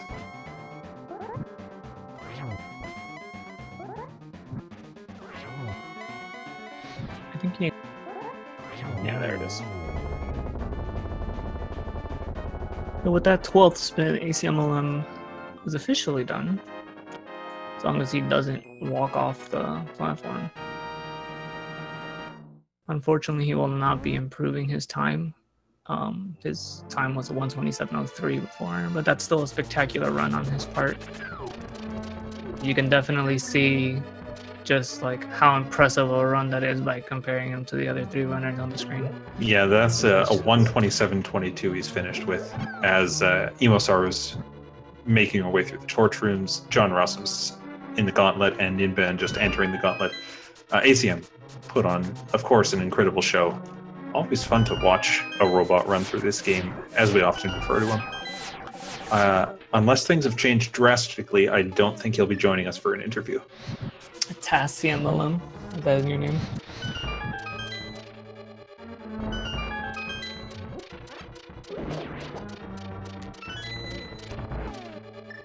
So John entering the second Land Molos refight here. Went for a sideways spin on the first Land Molos and unfortunately was not able to get any more fire rod shots there. Usually players spin them from the top just to have like a bird's eye view of the fight, so to speak. Well, it looks like EmoSaru had to go back a room, open a chest to get some bombs, because she managed her bombs very well and was down to the last one. Unfortunately, it just missed the target there.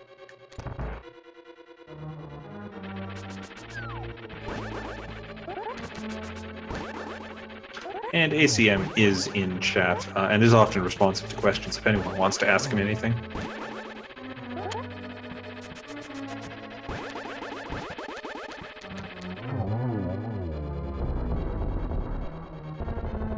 EmoSaru was able to clean up Moldorm too there. He was a little bit of trouble, but luckily she didn't get a frame rolled on any of the dashes there and get knocked off, so she's going to be able to progress to Aga 2 here just fine. Congratulations to Acmlm for winning the 4-way race here, and for his 3-0 of the group stages and advancing to the bracket.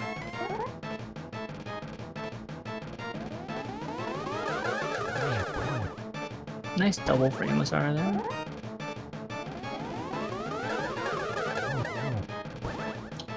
Was that another double? Yes, it must be. Yeah, I think it was with a blue ball there, unfortunately. She got a And similar another pattern blue to ball. Acmlm and still got a triple, so that's exactly what the runners would want in this situation. She also got hit by a blue ball, which is nice because she no longer has sword beams, which would lag the fight a little bit in the Ganon fight. So being able to get rid of those sword beams is nice. Being able to get rid of those sword beams, especially in a way that only does half a heart and not, say, the 8 hearts that a Ganon hug would do.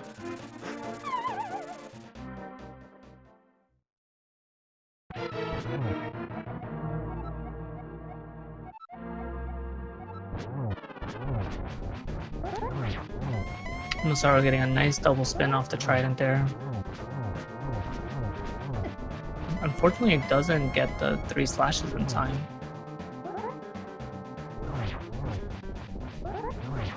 No, but as soon as that second phase starts, she's in there spinning away with the wall.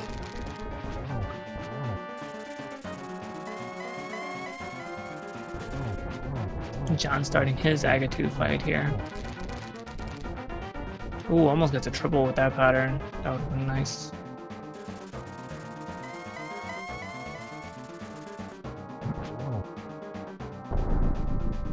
EmoSaru is making it through the 3rd phase now. Each time Ganon lands in one of these places, it's a 50% chance of whether he teleports or not, so the runners just have to hope that he stops moving. And they need to win that coin flip 4 times, I believe.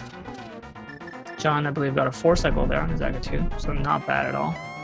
It's definitely respectable. Agatu is one of those, is just like Motula in the sense that the longer it goes, like the worse it gets, because Aghanim himself gets off cycle with the ghosts, and then you can't even like reflect the balls at him because they're not coming in the right times, and it just becomes a mess. So it's good to get that fight done as soon as you can. Yeah, so Emo's a ways through her 12 hits, using the fire rod now to relight that torch so she doesn't have to walk all the way to it. She must be at about 10 or so hits by this point. Not that I've been counting. Yeah, and by lighting the torch when Ganon is at his destination, you actually cancel the animation of him throwing the fire bat, and then you can just spin him as he's leaving, and that gives you enough time to spin him 3 times during the torch lightings. And just like that, assuming EmoSaru does not walk off, she should be getting the 2nd place in this race here. But more importantly, she will have beaten her opponent, Ninban, and qualified for the bracket stage, so congratulations to her. Yeah, good work on her part. She is finished with an official time of 1 hour, 32 minutes, and 45 seconds. JohnRossums and Ninban going to be following along shortly, but again, EmoSaru with this win, advancing to brackets.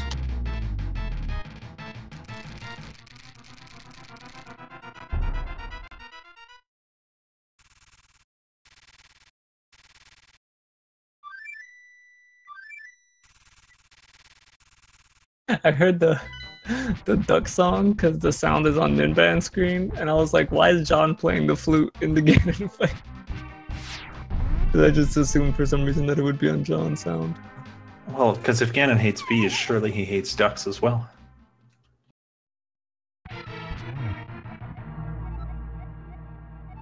John went for a really risky light there. Wasn't able to get it. Luckily, he came out unscathed.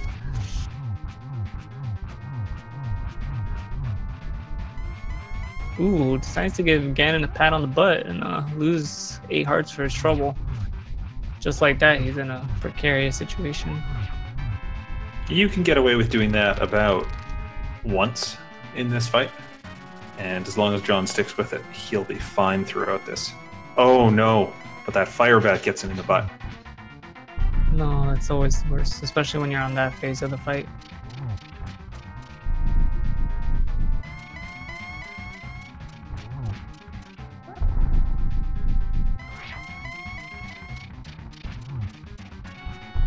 Looks like John's going to head down and maybe pick up a fairy from this tree or mirror to the light world. And Ninban's in that phase 4 right now, getting his hits off against Ganon.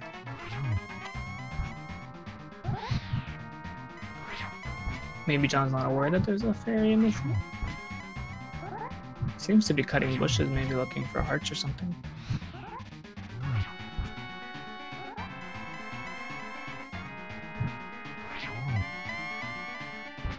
Well, you know, sometimes you find a guard in a bush, and sometimes that guard has a heart for you. Looks like he's headed to the village. He may even be picking up a bottle at this point, just to give himself the safety he needs to be sure that he's going to get through. He is worried about his magic, I think.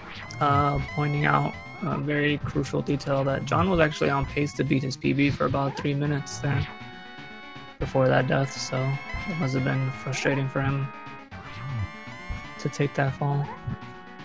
Oh, yeah.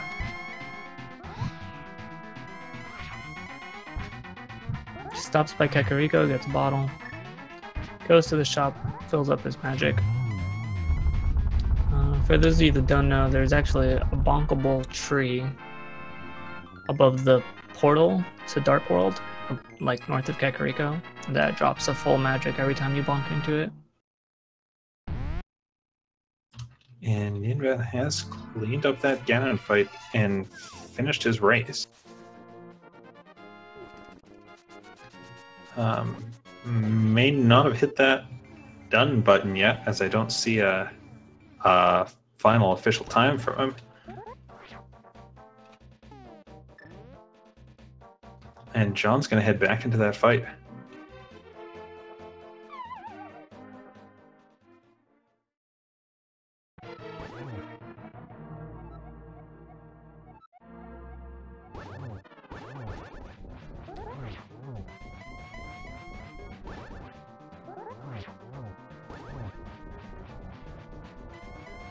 Oh, and John getting bumped just a bit too much to get his one cycle off on phase 1.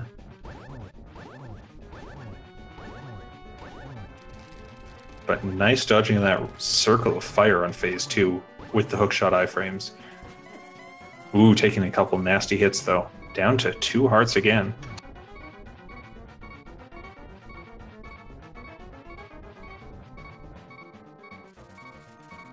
I always like to consider the Ganon fight like the extreme version of the blind fight. Like, if you know exactly what to do and you execute it flawlessly, like, it feels like a piece of cake to go through it, but the second you make even the tiniest of hiccups, it just goes completely down the dumpster. You know, that's a good comparison. The extra challenge that the Ganon fight adds then is that you don't know what Ganon's going to be doing, because he's got a bit more, or significantly more RNG going on in terms of when he stops warping, where he goes, how long he does each phase. Yeah, for sure.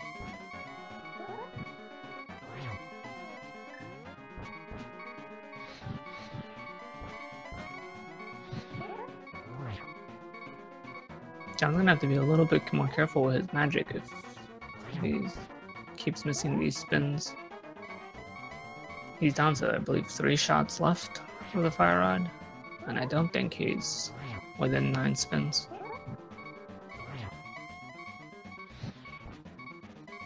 Did he buy a second magic potion after consuming one? He did. Okay. Oh, did he? That's yeah, I saw it in his that'll inventory. be helpful for him. That's why he was being so crazy. I felt like he was just like rage fireball shooting, just like. When it's actually that he has multiple magic pots. Well, that certainly makes me feel a bit safer. It's so calculated. Oh, That's not calculated, unfortunately. I'm sorry, John.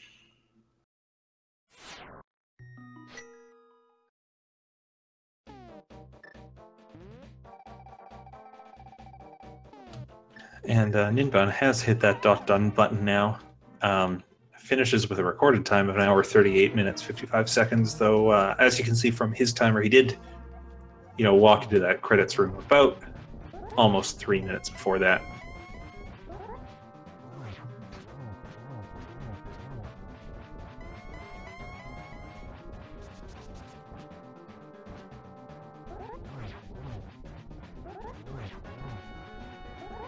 And just looking at EmoSaru's time here, if I'm reading that correctly, she has done a personal best on this race. She might have PB'd recently and not submitted it to the leaderboard. But we'll definitely find out from her.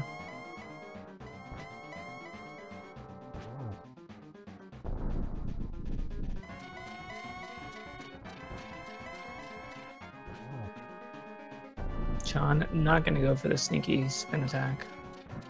It should have actually not worked there because Ganon didn't teleport.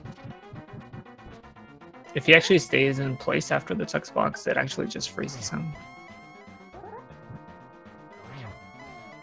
And EmoSaru is saying that, yeah, she has a non-submitted PB, but this still beats it by 35.3 seconds, approximately. That's huge. So that's pretty substantial, and her first time under an hour and 33 minutes. So fantastic work on her part.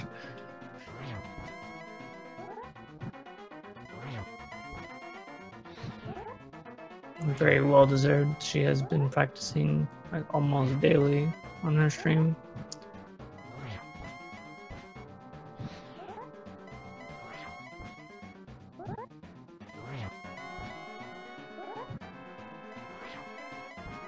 It's nice to see like when people really like a game and then like commit the time to it, but it's even nicer to see like when they have like friendly rivalries amongst themselves as well. I know, like, I was sitting around a 129, and then, like, Mutski just kept trash-talking me, and then he would, like, I would just PB, and then he would just cut my PB again, and then just kept trash-talking, and, like, I got all the way to 127, like, oh, quickly, though, John has finally got that 12th spin on Ganon He has. So congratulations to all 4 of our runners for being able to finish that run. John finishing with an official time of 1 hour, 41 minutes, and 56 seconds. So congrats, or GG to him on sticking that out. I know it's really draining to have a couple of those falls happen, but full props to him for hopping back in there and cleaning it up. It's always nice to see that mental fortitude, like to be able to stick it out like that. Especially when you're like on PB pace and don't get it. But with the way he was playing in this run, I'm sure he'll get a PB if he continues to play, because he was on a really, really, really good pace that run.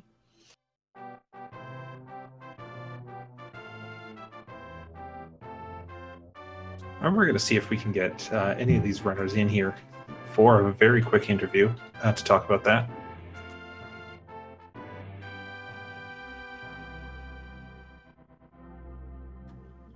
But I, for one, was really glad to see all 4 members of one group in there against each other, and especially to see 3 of those runners running so close to each other as the race went on and on and on. You know, there were times with all the possible combinations of those 3 when they were in the same room, and that's a ton of fun to see as ACM just says, I'm done my run, I'm going to glitch out of bounds.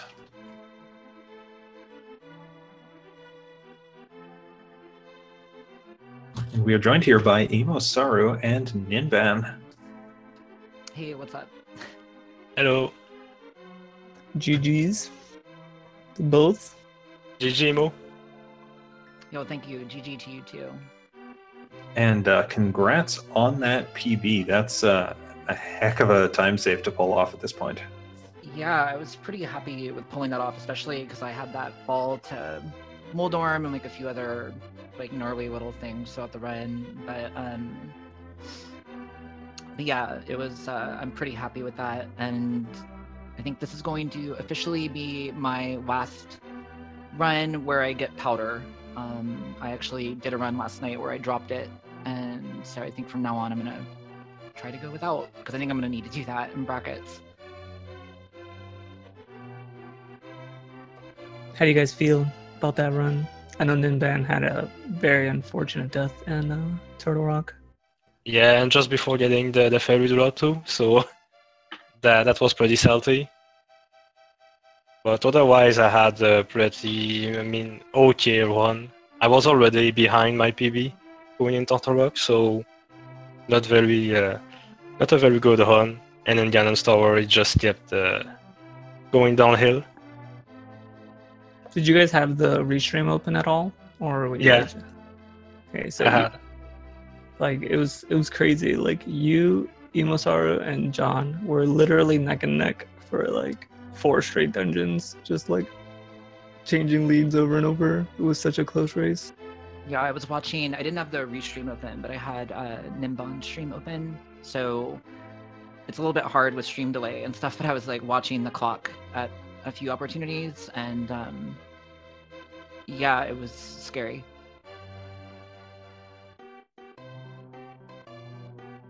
But yeah, you both had pretty sick execution. All the runners had a better Colt stare than Acmlm, so you guys could be happy about that. You know, GGS. Nice. Yeah, I was very pleased with most of the stuff I saw in this run. I do have to ask a question though, and it's about fence dashes. How did this go for you guys? I missed mine, and I know for a fact that Ninban got his because I watched him do it. And I'm really No. upset about it. I didn't get it. Wait, you didn't get it? It looked like No. you got it. No. It looked like I bonked. Because I know I bonk. It definitely looked like he bonked. What was I watching? My VOD, maybe? I hope not. I hope I wasn't watching like Ninban's like PB or something. I hope I I didn't. didn't get that. Okay. My yeah, PB was like a month ago and I didn't do a fence dash. All right. Well, maybe I looked away after it looked like you had gotten it. Like I saw the movement to the left and then the dash, and it looked like you were sliding around, but I don't know. Yeah, because as important tech goes in this game, with the 1 second you save there, that's the critical thing to get. No, I mean I would have had a like 129 if I'd have gotten it. I would Yeah. have beaten Emo if I had gotten it. That's for sure. I think definitely. There's no question. I mean, it's like a 30-minute time save. It's pretty huge. And then you guys would have went back in time and beaten Acmlm in your That matches would've with been him. amazing. Think about the possibilities. That's how much time you would have saved. Anyway, congratulations, EmoSaru, on advancing to the bracket. I think you're both done with all your matches now, right? Yeah, this Right. is the last one. Unfortunately, Ninban will not be moving on to the bracket, but you guys put on a hell of a show today. Any final thoughts, maybe? I'm really, really glad that the last race was against Ninban. We had been talking pretty much the whole tournament about wanting to kind of save this for last because our PBs, both in real life and on SR.com, were close enough that like it literally could have gone either way, and I think you guys saw that in the race today. So I'm glad it was hype. I'm glad we finished it out. And honestly, while I'm glad I won, I would not have been sad to see Ninban win at all. So thank you for racing. Well, I have pretty much the same feelings, so I won't repeat what Emo said, but early congrats in the bracket. I wish you good luck. Thank you. I'm quite a bit relieved of not being in this tournament anymore, so that's one less for me. I can concentrate on the Spain Hando tournament. I may or may not have had that feeling about 2 other tournaments recently, so I completely understand. I wonder which tournaments. I'm not saying. Me too. All right, I think we'll wrap it up at this point then. If you're interested in more Link to the Past NMG, unfortunately, as the month is coming to an end, we are starting to run low on matches, so you'll have to wait until Tuesday for the next scheduled match. We've got something, though, at 4 p.m., 6 p.m., 7, and 11 Eastern on Tuesday. So there's still plenty of Link to the Past to find. I want to thank all 4 of these runners for competing, showing off such a great show. And I've been filing in. I want to thank Ben Teasy as well for joining me on this. I'm going to give him the last word. Get fence dash. Don't be bad. Have a good night, guys. Thanks for watching.